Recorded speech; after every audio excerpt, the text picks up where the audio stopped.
வணக்கம் வணக்கம் pan kitchen. இன்றைக்கி இன்ஸ்டண்ட்டாக இந்த கல்யாணத்துலலாம் ஒரு ஊறுகாய் போடுவாங்க. அந்த மாதிரி இப்போ நான் வீட்டில் பண்ண போகிறேன். அதுவும் எதில் பண்ண போகிறேன்னாக்கா மிக்சட் வெஜ்ஜீஸில் பண்ண போகிறேன். மிக்சட் வெஜிடபிள் ஊறுகாய், இன்ஸ்டன்ட் மிக்சட் வெஜிடபிள் ஊறுகாய். அதுக்கு சில சாமான்கள்லாம் நம்ம வறுத்து எடுத்துக்கணும். இதில் காட்டுற சாமான்கள்லாம் நான் டிஸ்கிரிப்ஷனில் அளவோடு கொடுக்குறேன். நீங்களும் அதை நோட் பண்ணி வச்சுக்கிட்டு இந்த வீடியோவை ஃபாலோ பண்ணினீங்கன்னாக்கா சூப்பராக வரும். அவ்வளோ கமன்னு வாசனையாக இருக்குது. அதுவும் தயிர் சாதத்துக்கு ஊறுகாய்ங்கிறது போய் ஊறுகாய்க்கு தயிர் சாதம், ஊறுகாய்க்கு சாம்பார் சாதம் அந்த மாதிரி ஆயிடுச்சுங்க. அவ்வளவு நல்லா இருக்குது. நாங்கள் ஒரு பவுலில் ஃபுல்லாக பண்ணினோம். ஆனால் என்ன ஆச்சுனாக்கா ஒரே பொழுதுலேயே தீத்துட்டோம். அந்த அளவுக்கு நல்லா சுவையாக இருந்தது. இந்த பொடியை நம்ம நிறைய அளவில் பொடிச்சு வச்சுக்கிட்டா கூட நம்ம அடுத்தடுத்த ஊறுகாய், மாங்காய் ஊறுகாய் போட்டுக்கலாம், லெமன் ஊறுகாய் போட்டுக்கலாம், எல்லாத்துக்கும் போட்டுக்கலாம், மிக்சட் வெஜிடபிள்ஸும் போட்டுக்கலாம். வாங்க எல்லாத்தையும் ட்ரை ரோஸ்ட் பண்ணி எடுத்துக்கிறோம். எண்ணெயெல்லாம் எதுவும் சேர்க்க வேண்டிய அவசியம் கிடையாது. நல்ல கமன்னு வாசனை வரணும். அப்படியே பொரிஞ்சு நல்லா வரும். தீயாமல் நம்ம ஒன்றா இன்க்ரீடியண்ட் எல்லாம் போட்டு எடுத்துக்கலாம். ஆனால் அந்த கல்யாணத்தில் அவங்க பண்ணும் பொழுது எல்லாத்தையும் ஒன்றா போட்டு ஒரு தடவை செமையாக வறுத்துட்டாங்க. ஏன்னா அவங்க எக்ஸ்பீரியன்ஸ்டு ஹேண்டாக இருந்தாங்க. பட் நான் அப்படி இல்லை. எனக்கு பர்ஃபெக்ஷன் வேணும்.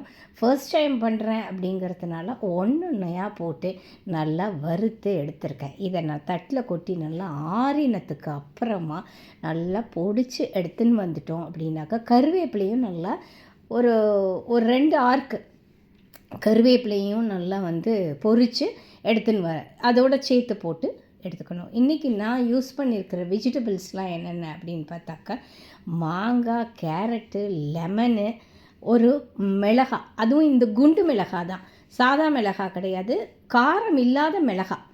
அவ்வளோதான். எல்லாத்தையும் நமக்கு என்ன சைஸ் வேணுமோ பெரிய பெரிய துண்டமாகவும் வெட்டிக்கலாம், சின்னதாகவும் வெட்டிக்கலாம். நான் கொஞ்சம் ரொம்ப சின்னதாக தான் வெட்டியிருக்கேன். ஏன்னா கொஞ்சமாக ஊறுகாயெல்லாம் நிறைய போட்டுன்னு சாப்பிட மாட்டோம். ஆனால் இந்த ஊறுகாய் நாங்கள் அப்படியே வழித்து சாப்பிட்டோம். நல்லா இருந்தது. இதில் என்ன பீன்ஸு போட்டுக்கலாம், கொடமிளகா அது கூட நல்லா போட்டுக்கலாம். இப்போ எண்ணெய் வச்சுருக்கேன். கடுகு எண்ணெய் அப்படி இல்லைன்னா நல்லெண்ணெய் எடுத்துக்கோங்க. இது 2 தான் நல்லாயிருக்கும். கடுகு பொரிஞ்செடுத்து மஞ்சப்பொடி போட்டிருக்கேன். இப்போ நம்ம வெட்டி வச்ச காய்கறிகள் எல்லாத்தையும் போட்டு நல்லா வதக்குன்னு வதக்கணும்.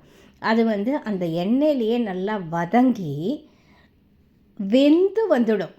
நம்ம ஊறி யூஸ்வலாக ஊறுகாய்னா ஊறி தான் அது சாஃப்ட் ஆகும் இல்லையா?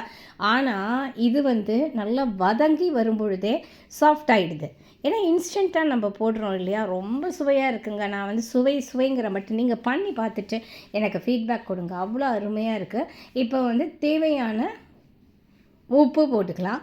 அடுத்தது நம்ம இந்த பொடிச்சு வச்சோம்ல அந்த பொடியை இதோட சேர்ந்து போட்டு கலந்து ஒரு 5 நிமிஷம் ரெஸ்ட்டு கொடுத்துட்டு நம்ம பரிமாறினோம் அப்படின்னாக்கா கண்டிப்பாக நீங்கள் தாங்க kitchen குயின்னு.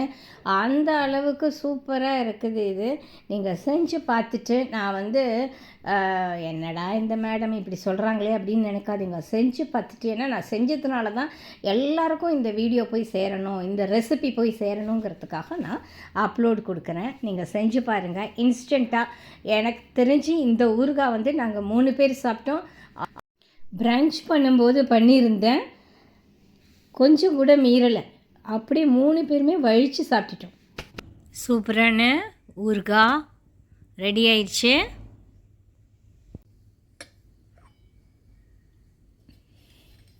Ultimate instant veg pickle.